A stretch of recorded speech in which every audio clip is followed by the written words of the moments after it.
Hello my dear students, welcome to my YouTube channel chemistry for you. जैसा कि last lecture तक हम लोगों ने कवर किया था कि भाई किस प्रकार से अर्हेनियस कॉन्सेप्ट को हम पढ़ते हैं। अर्हेनियस कॉन्सेप्ट, अर्हेनियस इक्वेशन हम लोगों ने पढ़ी थी।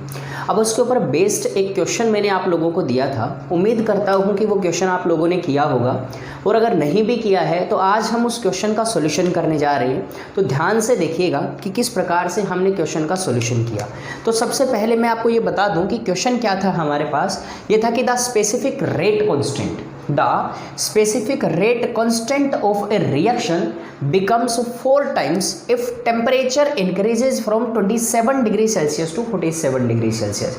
ये कहता है कि रेट कांस्टेंट की जो वैल्यू है, the specific rate constant of A reaction becomes 4 times, कहता है कि ये इनिशियल जितना रेट कांस्टेंट था उससे 4 गुना बढ़ जाता है। कब? If the temperature increases from 27 degree Celsius to 47 degree Celsius. ये कहता है कि जब आप टेम्परेचर को 27 डिग्री सेल्सियस से 47 डिग्री सेल्सियस कर देते हो तो जो रेट कांस्टेंट है उसकी वैल्यू 4 गुना बढ़ जाती है। तो अब यह क्या करना है? Calculate the activation energy, calculate the activation of energy of the reaction in kilojoules. ये किलोजूल्स वगैरह मैटर नहीं करता, आपको पूछा है कि एक्टिवेशन एनर्जी क्या है। तो मैंने आपको ये बताया कि जो गिवन है वो क्या है।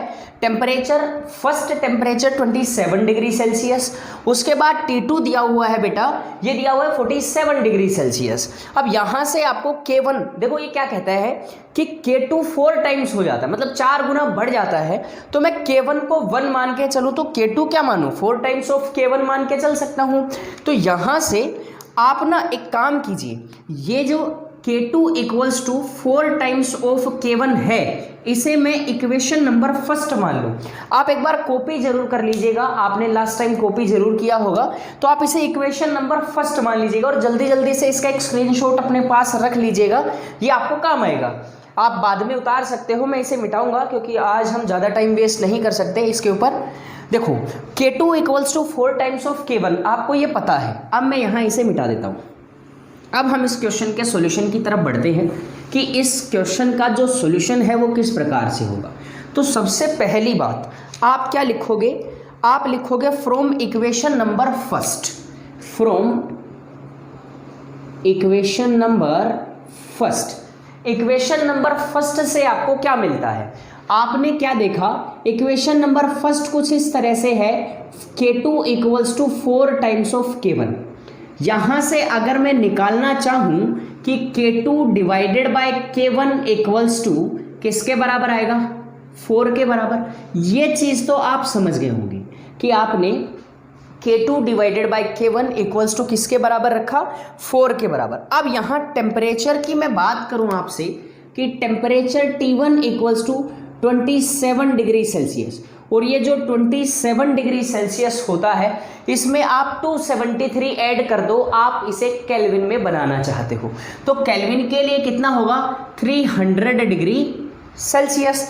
उसके बाद T2, ये कितना आपको दिया हुआ है? 47 डिग्री सेल्सियस। तो बेटा इसे भी क्या करना है आप लोगों को? आपको इसे भी केल्विन में चेंज करना है। तो आई थिंक ये कितना होगा? 320 डिग्री से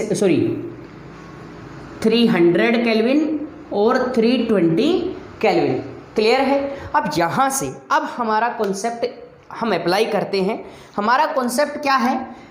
अर्हेनियस कॉन्सेप्ट के बाद एक्टिवेशन एनर्जी हमने पढ़ी, log of K2 divided by K1 equals to log of K2 divided by K1 divided by energy, activation energy divided by 2.303 log 2.303 log of R into 1 upon, आपको क्या लिखना है? 1 upon T1 minus 1 upon T2। यही तो लिखना है आपको, यही वैल्यू आपको लिखनी है। अब जो आपके पास दिया गया है वो लिखो। log K2 divided by K1 मैंने पहले ही बताया ये 4 के बराबर है, तो क्या लिखोगे आप? log of 4 equals to activation energy divided by 2.303 multiplied by, आप यहाँ लोग लिख सकते हो 2.303 इंटू लोग ऑफ, मल्टीप्लाई करो log ऑफ 2.303, आप क्या कर दो मल्टीप्लाई करो 8.314 से इंटू 1 अपॉन टेम्परेचर 1 कितना 300 degree Celsius sorry kelvin minus 1 upon 320 kelvin. इसे सोल्व करो। यहाँ से जो log 4 की वैल्यू है वो किस तरीके से कैलकुलेट करनी है आपको, log 2 रेज़ टू पावर 2, ठीक है। इसे क्या करोगे log 2 रेज़ टू पावर 2 और बाकी जो वैल्यू आए तो आप जल्दी जल्दी से कमेंट सेक्शन में एक्टिवेशन एनर्जी कैलकुलेट करके मेरे पास जल्दी से भेजें कि आप एक्टिवेशन एनर्जी का आंसर कितना कैलकुलेट कर सकते हैं। मैं आपको मेरा आंसर भी बता देता हूं, आपको अगर कैलकुलेशन में थोड़ी प्रॉब्लम हो तो जो एक्टिवेशन एनर्जी मैंने कैलकुलेट की है वो आती है 55.33 किलो जूल पर मोल। तो कुछ इस प्रकार से हम एक्टिवेशन एनर्जी को सोल्व करेंगे। तो आप भी कोशिश करें जल्दी से कैलकुलेशन करके मेरे पास भेजें इसका आंसर, आप लोगों का आंसर क्या आता है। देखते हैं किसका सही आता है, किसका गलत आता है, किसका कितना सही आता है, ये सारी चीज़ें हम चेक करेंगे। तो एक बार जल्दी से कॉपी कर लें इसको, फिर हम अगला क्वेश्चन जो है इसके ऊपर डिस्कस करते हैं।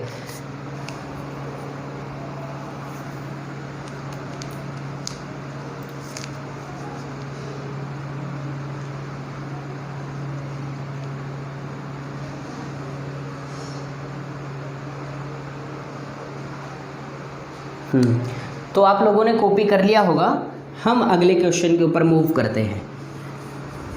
जब भी आपको ऐसा लगे कि आपको कॉपी करना है तो या तो आप वीडियो को पॉज कर सकते हैं, रोककर लिख सकते हैं, या फिर आप स्क्रीनशॉट ले सकते हैं। मेरे हिसाब से स्क्रीनशॉट जो है वो ऑप्शन बेस्ट है, क्योंकि आप स्क्रीनशॉट लेके आप आराम से बाद में उसे लिख सकते हो।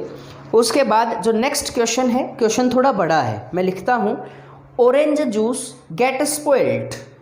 आपको साथ साथ लिखना है question number second is orange juice gate spoiled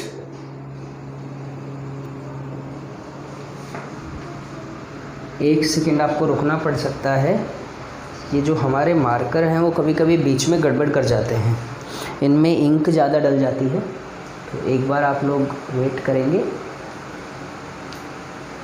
हाँ, the orange juice gate spoiled in 5 hours, in 5 hours, ठीक है। 5 घंटे में ऑरेंज जूस खराब होता है at 27 degree Celsius, at 27 degree Celsius. जो क्वेश्चन है एज इट इज़ मैं वो क्वेश्चन उतार रहा हूँ, आप भी साथ के साथ लिखें। It kept in a refrigerator, if it kept in a refrigerator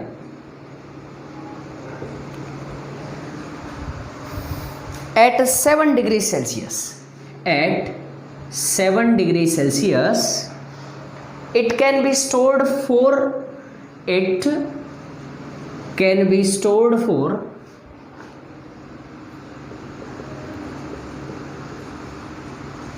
15 hours. It can be stored for 15 hours. Calculate the activation energy. Calculate the activation energy. Calculate the activation energy for the spoiling juice. आपको activation energy calculate करनी है। देखो क्या है, अब आपके साथ एक मुसीबत आ गई है कि आपके पास ऑरेंज जूस है, ऑरेंज जूस आपके पास है, लेकिन आपको उसे पीना नहीं है, आपको उसे ख़राब करना है, उसे स्पॉइल करना है। तो किस प्रकार से करते हो, कैसे करते हो, कितनी एनर्जी आपको चाहिएगी उस ऑरेंज जूस को स्पॉइल करने के लिए, आपको ये बताना है। क्वेश्चन किस प्रकार से है देखिएगा, orange juice gate spoiled, orange juice खराब होता है 5 घंटे में, मतलब नॉर्मल कंडीशन, मतलब 27 डिग्री सेल्सियस के ऊपर। अब अगर इस ऑरेंज जूस को आप फ्रीज में ले जाके रख देते हो जहां का तापमान 7 डिग्री सेल्सियस है, अगर ऐसा है तो 7 डिग्री सेल्सियस पे इसे 15 घंटे रखा जाता है, तो इन 15 घंटों में कब ऑरेंज जूस खराब होगा उसके लिए आपको एक्टिवेशन एनर्जी कैलकुलेट करनी है। तो एक बार कॉपी करें क्वेश्चन को, फिर हम लिखते हैं इसके बारे में। देखो, तो यहाँ से मैं टेम्परेचर की बात करता हूँ। यहाँ हमें दिया हुआ है टेम्परेचर नंबर 2, या मैं ये कहूँ टेम्परेचर नंबर 1 और टेम्परेचर नंबर 2।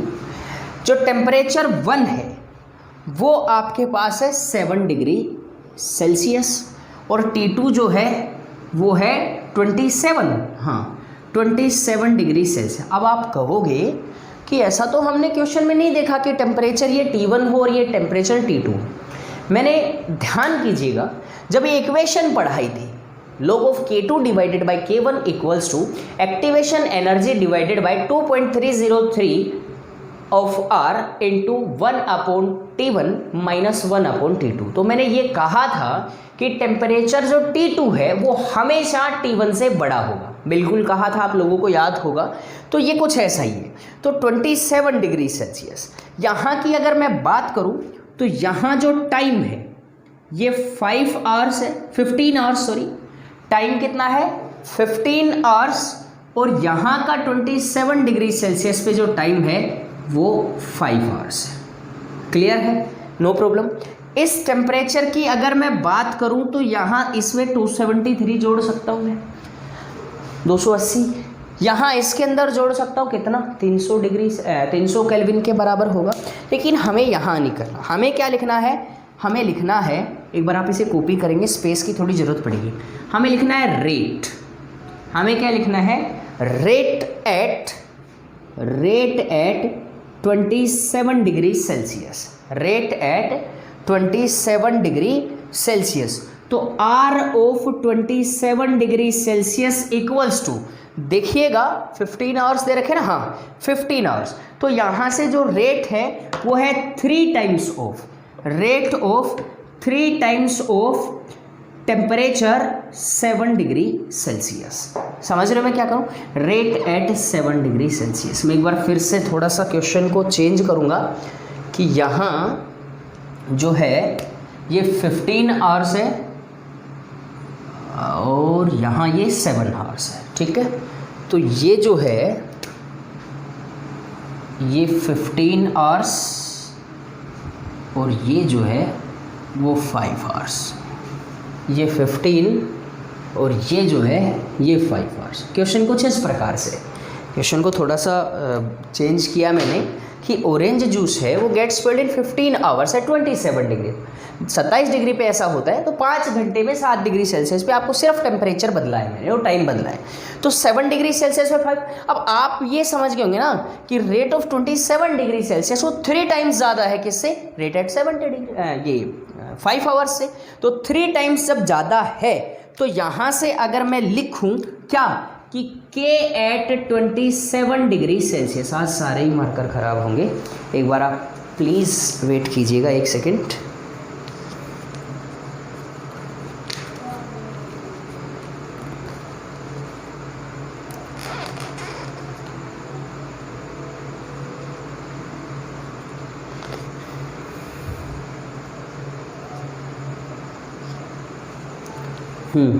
तो हमें क्या लिखना है कि K at 27 degree Celsius equals to 3 times of K at 7 degree Celsius.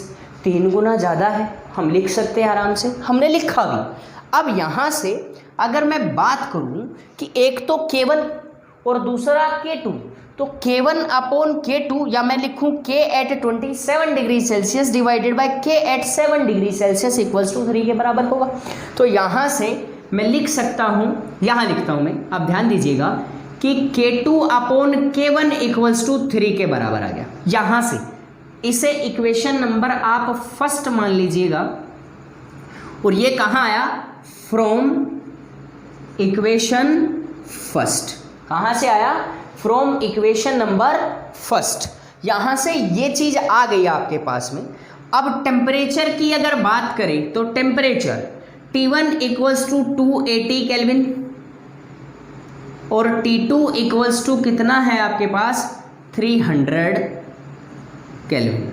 बिल्कुल क्लियर है। अब ये आ गया, अब आप क्या करोगे, activation energy. Activation energy equals to log of K2 divided by K1 equals to E of A divided by 2.303 log of R into 1 upon T1 minus 1 upon T2। तो ये आप वैल्यू कैलकुलेट करके एक्टिवेशन एनर्जी का answer मेरे पास paste करें जल्दी से। उम्मीद करता हूँ आप लोगों को समझ में आया होगा। नहीं भी आया तो एक बार फिर से रिपीट करवा देता हूँ मैं कि मैंने टाइम को थोड़ा सा चेंज किया, जो वैल्यूज़ इस तरह से, देखो यहाँ रेट की अगर बात करें तो रेट ऑफ रिएक्शन टाइम के ऊपर डिपेंड करता है कि भाई कितने टाइम के अंदर कितनी रिएक्शन कंप्लीट होगी। सेम रिएक्शन होने का मतलब कि ऑरेंज जूस कितने टाइम के अंदर स्पॉइल होगा। तो जो 27 डिग्री सेल्सियस पे 15 घंटे लेता है, ये 5 यहाँ पे लेगा, तो इसको 3 times of rate at 7 degree Celsius. हमने यहाँ K2 और K1 को नोट किया, K2 K1 3 के बराबर है। यहाँ log 3 इक्वल्स टू EA आप लिख सकते हो। इसका आंसर जल्दी जल्दी से कमेंट सेक्शन के अंदर पेस्ट करें, जल्दी से। एक बार इसे कॉपी भी कर लें आप।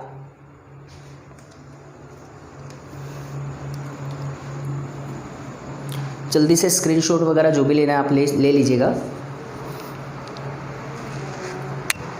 फिर हम हमारे अगले टॉपिक को डिस्कस करते हैं।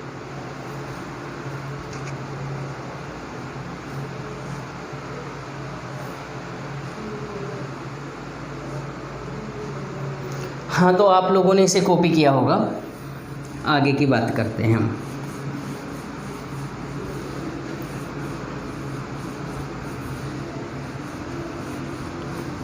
दो तीन दिन से हम लेक्चर शूट नहीं कर पाए, थोड़ी दिक्कत हुई थी। कुछ प्रॉब्लम्स ऐसी हो जाती हैं कई बार जिनसे नहीं हो पाता, लेकिन अब हम क्लास कंटिन्यू रखेंगे जहाँ तक हमारी कोशिश रही। देखो प्रॉब्लम्स के बारे में तो हम खुद भी नहीं कह सकते। जो अगला टॉपिक होगा, हाँ, इस क्वेश्चन का जो आंसर है वो आप ज़रूर मुझे कमेंट सेक्शन के अंदर, लाइव चैट सेक्शन के अंदर पेस्ट करेंगे, चाहे आप वीडियो को पॉज करके आगे देखें। तो मैक्सवेल्स डिस्ट्रीब्यूशन कर्व और लॉ इम्पोर्टेंट है। अगला जो टॉपिक है हमारा वो है मैक्सवेल्स डिस्ट्रीब्यूशन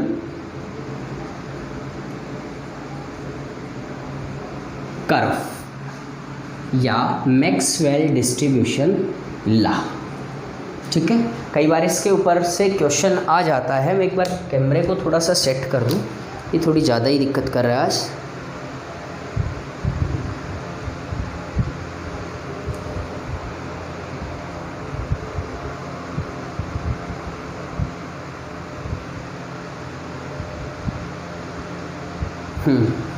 बिल्कुल, मैक्सवेल्स डिस्ट्रीब्यूशन कर्व। मुझे यहाँ एक ग्राफ बनाना है, तो आपको रुकना पड़ेगा थोड़ी देर के लिए। हाँ, तो देखिएगा हमने ग्राफ बनाया है। हमने वीडियो इसी वजह से पॉज किया कि हम एक ग्राफ तैयार कर सके आराम से, हमारा टाइम भी कंज्यूम ज़्यादा ना हो। कैसे किया देखो, यहाँ से हमने दो कंडीशंस या दो सिचुएशन ली किसी रिएक्शन को करवाने के लिए।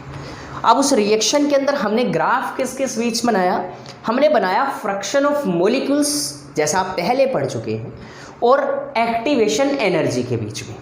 मैं यहाँ दो टेम्परेचर के ऊपर एक्टिवेशन एनर्जी की बात करूँगा कि यहाँ एक टेम्परेचर T1 और दूसरा टेम्परेचर T2। एक्टिवेशन एनर्जी जब टेम्परेचर को बढ़ाते हैं तो रेट ऑफ रिएक्शन ऑटोमेटिक सी बात है कि बढ़ेगी, ये तो आपको पता है। रेट ऑफ रिएक्शन बढ़ी तो ये ग्राफ जो है वो हमें क्या शो करता है, देखो इस ग्राफ के अंदर ये जो एरिया है, जो ग्राफ के अंदर का जो एरिया है वो हमें ये बताता है कि कितने नंबर ऑफ मॉलिक्यूल्स प्रेजेंट हैं। पहली बात ध्यान से सुनना कि graph area under the graph tells about the how much number of molecules are present in a chemical reaction, ठीक है। अब उसके बाद ये जो डिफरेंस है, ये यहाँ का जो डिफरेंस है ये हमें बताता है exponential raise to power minus EA upon RT। यहां से यहां तक का डिस्टेंस भी क्या बताएगा, minus of EA upon RT। ये फ्रैक्शन ऑफ मॉलिक्यूल्स के बारे में हमें हमें बताता है, सॉरी, यहां ये इन दोनों ग्राफ के बीच जो नंबर ऑफ मॉलिक्यूल्स प्रेजेंट होंगे, समझ रहे हो मैं क्या कह रहा हूं, यहां इन दोनों ग्राफ के बीच में जितने भी नंबर ऑफ मॉलिक्यूल्स प्रेजेंट होंगे, ये मॉलिक्यूल्स ये बताएंगे कि कितने नंबर ऑफ इफेक्टिव कोलिजन्स हो रहे हैं। तो यहां कहते हैं कि यहां वो मॉलिक्यूल्स प्रेजेंट होंगे जो इफेक्टिव कोलिजन शो करेंगे, number of molecules which show effective collision. यहाँ की जो एनर्जी है, ये जो एनर्जी है वो ग्रेटर देन इक्वल टू होगी एक्टिवेशन एनर्जी की, ठीक है। तो कुछ इस तरीके से हम मैक्सवेल डिस्ट्रीब्यूशन कर्व को पढ़ते हैं जो ये है। इसके बारे में और बहुत सारी चीज़ों को हम जानेंगे कि हम किस प्रकार से पढ़ते हैं इनको। तो एक बार आप इसे कॉपी कीजिए। हमने कंडीशंस रखी कि यहाँ टेम्परेचर T1 जो है वो कम है, T2 ज़्यादा है। समझ रहे हो मैं क्या कह रहा हूँ। पहली सिचुएशन ऐसी कि हमने रिएक्शन शुरू की कि मान लीजिए 5 डिग्री सेल्सियस पे हमारी जो रिएक्शन है वो 10 मिनट तक चलती है। हम 7 मिनट चलने के बाद उसका टेम्परेचर बढ़ाकर 7 डिग्री सेल्सियस या 10 डिग्री सेल्सियस कर देते हैं। तो ऐसी सिचुएशन में रेट ऑफ रिएक्शन का क्या इफेक्ट होगा, कितनी रेट ऑफ, अब देखो जैसे जैसे टेम्परेचर बढ़ाएंगे रेट ऑफ रिएक्शन बढ़ेगी। ध्यान से सुनना, जैसे जैसे टेम्परेचर बढ़ाएंगे रेट ऑफ रिएक्शन बढ़ेगी। रेट ऑफ रिएक्शन बढ़ने का कहीं एक कारण ये भी तो होगा कि नंबर ऑफ इफेक्टिव कोलिजन्स बढ़ेंगे। नंबर ऑफ इफेक्टिव कोलिजन्स बढ़ेंगे तो according to Maxwell number of molecules which can show effective collisions are increases with temperature। पहला सिचुएशन इसका ये है, इसे समझिएगा और इसे कॉपी कीजिएगा। इसके साथ साथ ये भी कहता है रेट, मैक्सवेल कहते हैं कि rate is directly proportional to number of effective collisions. Number of effective collision, जो रेट ऑफ रिएक्शन है वो नंबर ऑफ इफेक्टिव कोलिजन्स के डायरेक्टली प्रोपोर्शनल होती है। तो एक बार इसे जल्दी से कॉपी कीजिएगा। फिर हम इसकी दूसरी कंडीशन पढ़ते हैं, क्या कि अब हम टेम्परेचर को डिक्रीज करेंगे। एक बार कॉपी कीजिएगा जल्दी से।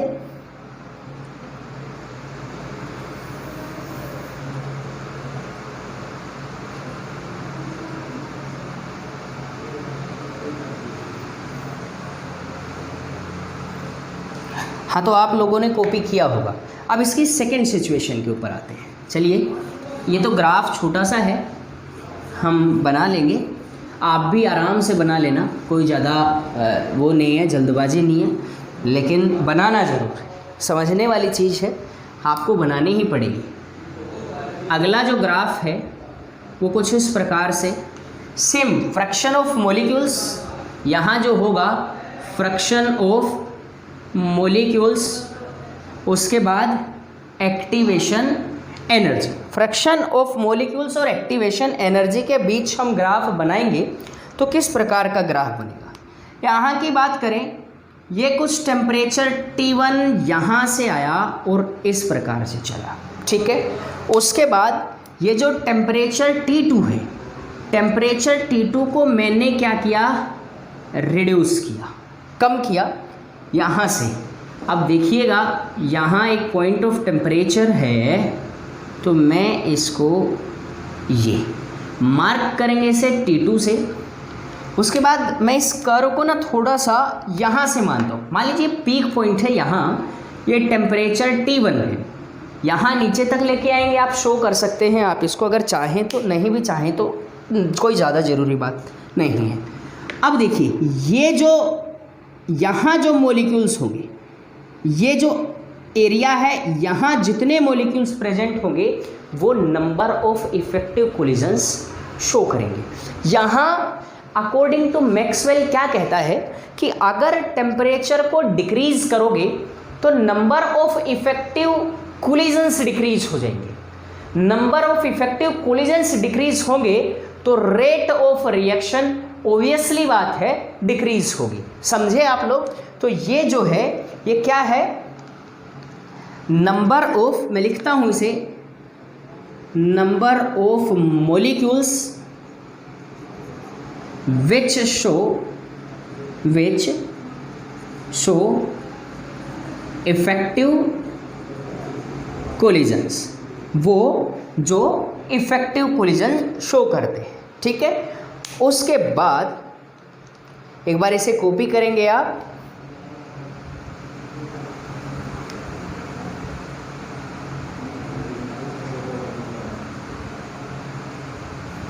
ये जो है आप यहाँ से लिख भी सकते हैं आराम से, समझना चाहें तो इस टर्म को आप लिखेंगे it is the additional fraction, additional fraction, it is the additional fraction of molecules, it is the additional fraction of molecules with energy greater than equal to activation energy, energy at temperature T2, at temperature T2। तो ये जो चीज़ है वो आप copy कीजिए, जल्दी से copy करें।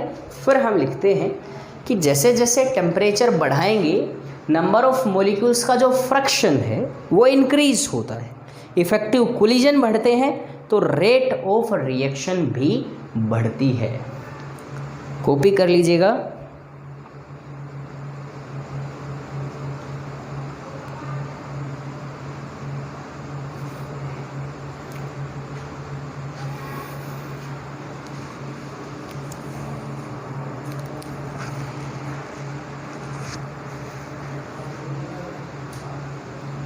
हाँ, तो आप लोगों ने कॉपी किया होगा। तो देखो रिजल्ट देखो आप, ये जो दो ग्राफ पढ़े हैं हमने, ये फालतू में नहीं पढ़े कि आए बना दिया और आपने उतार लिए, बात ख़त्म। याद कीजिए वो लम्हा जब हमने आपको ये बताया था कि जब रेट ऑफ रिएक्शन बढ़ती है, जब टेम्परेचर बढ़ाते हैं हम तो रेट ऑफ रिएक्शन बढ़ती है। ये जब रेट कांस्टेंट की बात हो रही थी तब की बात है।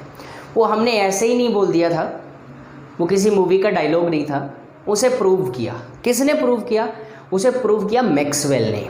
मैक्सवेल ने क्या कहा कि भैया जब आप टेम्परेचर बढ़ाते हो, जब आप टेम्परेचर बढ़ाते हो तो फ्रैक्शन ऑफ मॉलिक्यूल्स बढ़ता है।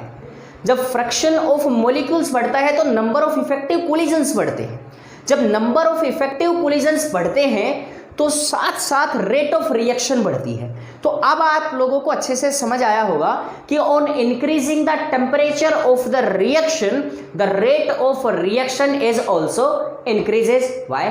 Number of effective collisions are increases. समझ गए होंगे आप लोग। तो एक बार इसे मिटाऊं और हम लिखें ये सारी जो परिभाषा है, हिंदी में आप पढ़ते हो, जो परिभाषा है इसकी या जो भी इसकी व्याख्या है प्रसंग के साथ, वो हम यहाँ लिखते हैं। प्रसंग के साथ हमारा प्रश्न जो है वो हम पूरा करते हैं। तो आप एक पॉइंट डाल के लिखेंगे on increasing,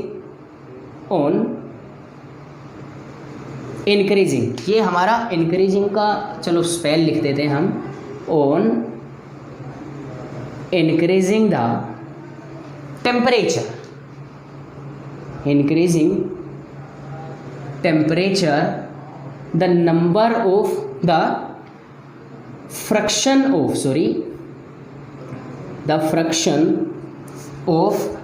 molecules with energy greater than equals to AA, activation energy is also increases, as a result of which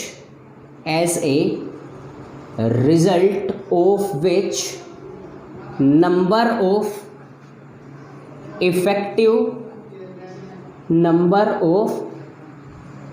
effective collisions are also increases. Number of effective collisions are also increases, as so we can say that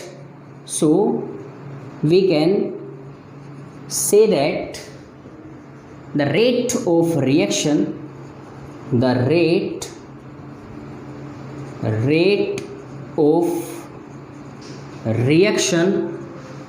is also increases. ठीक है ना? तो rate of reaction बढ़ेगी temperature के साथ. क्यों बढ़ेगी? ये मैंने अभी थोड़ी देर पहले जो मंत्र आपको दिया था उस मंत्र का उच्चारण कीजिए और प्रेम से बोलिए जय माता दी, आपको याद हो जाएगा. जल्दी से लिखेंगे. फिर हमारा नेक्स्ट टॉपिक हम डिस्कस करते हैं, टेम्परेचर कोफिशिएंट.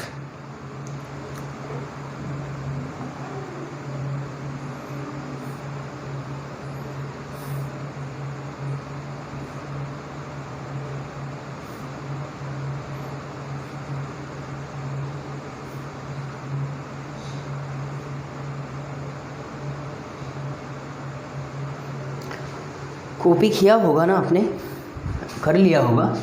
चलो नेक्स्ट, मैक्सवेल डिस्ट्रीब्यूशन लॉ का अगला जो पॉइंट है वो हम डिस्कस करने जा रहे हैं. ध्यान से पढ़िएगा, हर एक चीज़ को ध्यान से ही पढ़ना चाहिए आपको.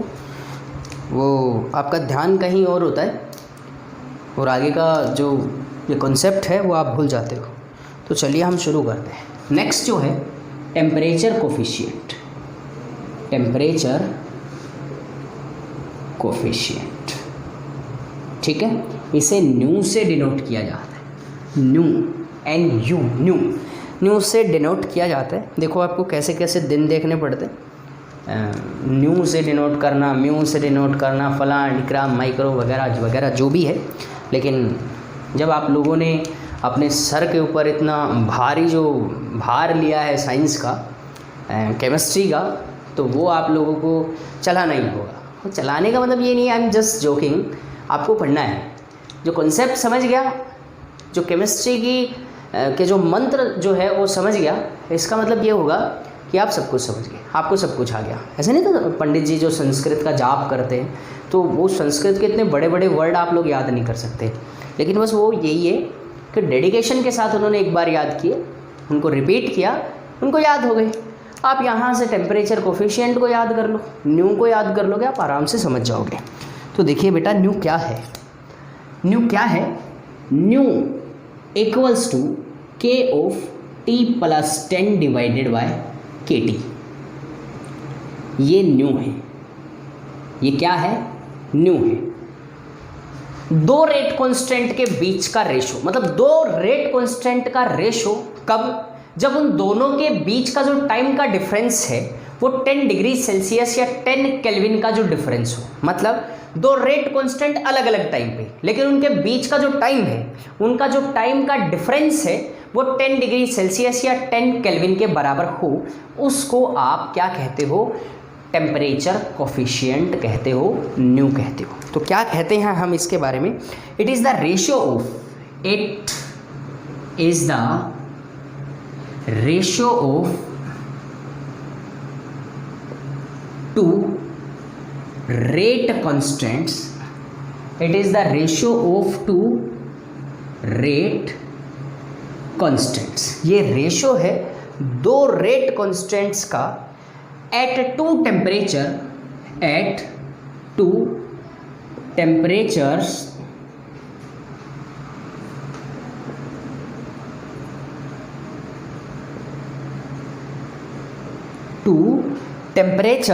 which differ by 10 degrees Celsius और 10 Kelvin as called temperature coefficient. उसे क्या कहेंगे?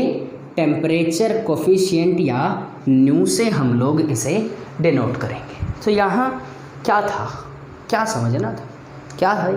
मजाक था। कैसा कि सिर्फ न्यू लिखना है। किस तरीके से लिखोगे? New equals to KT plus 10 divided by KT, कि दो टेम्परेचर के बीच का जो डिस्टेंस है, सॉरी जो डिफरेंस है, वो 10 केल्विन या 10 डिग्री सेल्सियस होना चाहिए। अब जो रेट कांस्टेंट आएंगे उनके रेशियो को आप क्या कहते हो? टेम्परेचर कोफिशिएंट कहते हो। क्या कहते हो? Temperature coefficient. अब यहाँ पॉइंट्स लिखने हैं हमें। आपको क्या लिखने हैं? तो देखो मैं बात करता हूँ पहले पॉइंट की। इफ या एवरी, देखो काम की बात है। एवरी, फॉर एवरी, एक एक वर्ड हमें ध्यान से लिखना है। For every 10 degree Celsius, 10 degree Celsius और 10 केल्विन राइज इन टेम्परेचर।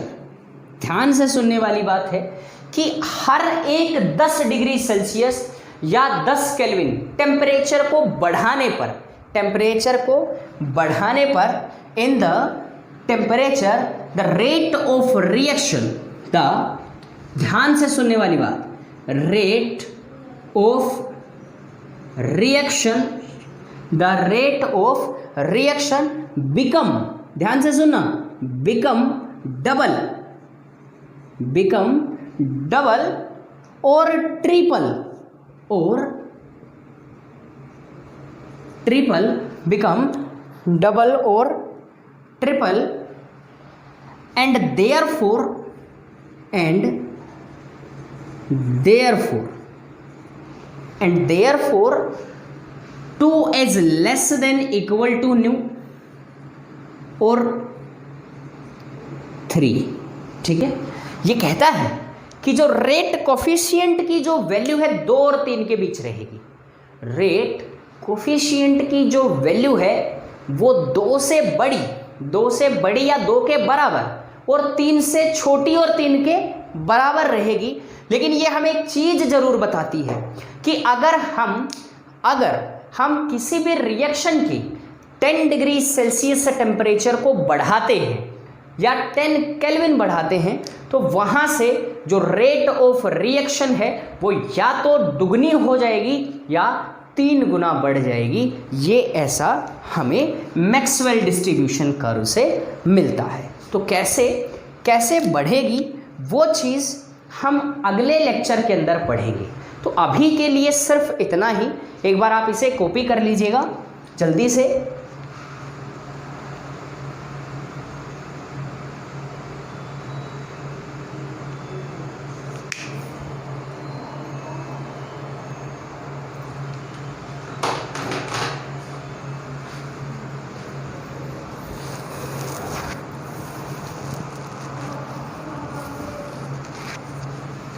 हाँ, तो आप लोगों ने कॉपी किया होगा। इसके बाद कल हम ग्राफिकली से रिप्रेजेंट करेंगे, आपको बताएंगे कि किस प्रकार से ये वैल्यू जो है वो चेंज होती है। तो रेडी रहें कल के लिए। कल आपको ये ज़रूर पता लगेगा कि K1 जो KT plus 10 divided by KT है, जो टेम्परेचर कोफिशिएंट है, वो रेट ऑफ रिएक्शन को कैसे दुगना और तिगुना करता है, किस प्रकार से होता है। तो आप कल की क्लास के लिए वेट कीजिएगा। तब तक आप इसे भी पढ़ लीजिएगा, आज की जो क्लास में पढ़ाया है वो, और टोटल जो पीछे पढ़ाया है वो। मैं क्या करने वाला हूँ, मैं जो हमारी केमिकल काइनेटिक्स की जो प्लेलिस्ट है उसका जो लिंक है वो डिस्क्रिप्शन के अंदर देने वाला हूँ। इससे आपको क्या फ़ायदा होगा कि केमिकल काइनेटिक्स के सभी वीडियोस आपको इस प्लेलिस्ट के अंदर मिल जाएंगे।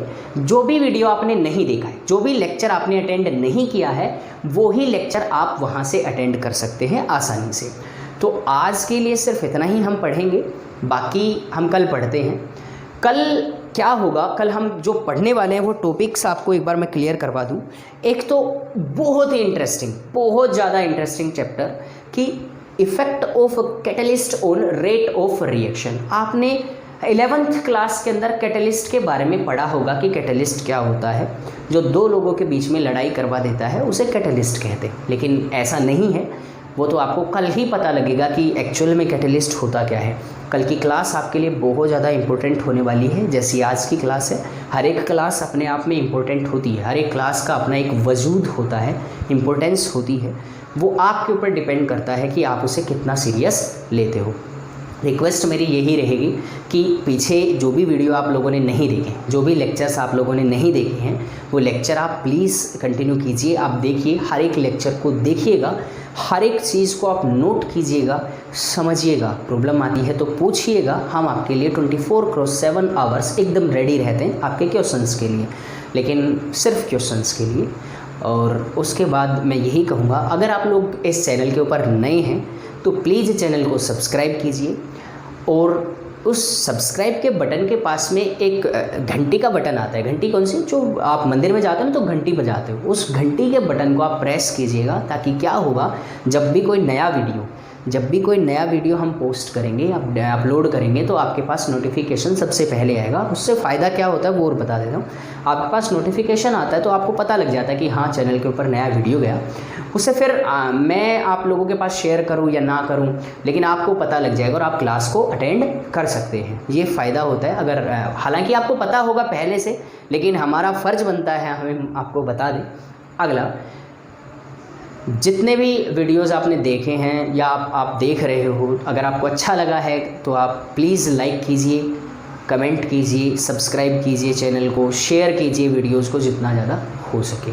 Thank you so much guys. आप तैयारी कीजिए, हम एक बार फिर से आपके सामने हाजिर होंगे एक नए वीडियो लेक्चर के साथ में। तो आप सिर्फ़ और सिर्फ पढ़ाई कीजिए, बाकी आपकी जो इच्छा है, खेलिए कूदिए, जो आपका मन करे वो कीजिए। Bye bye.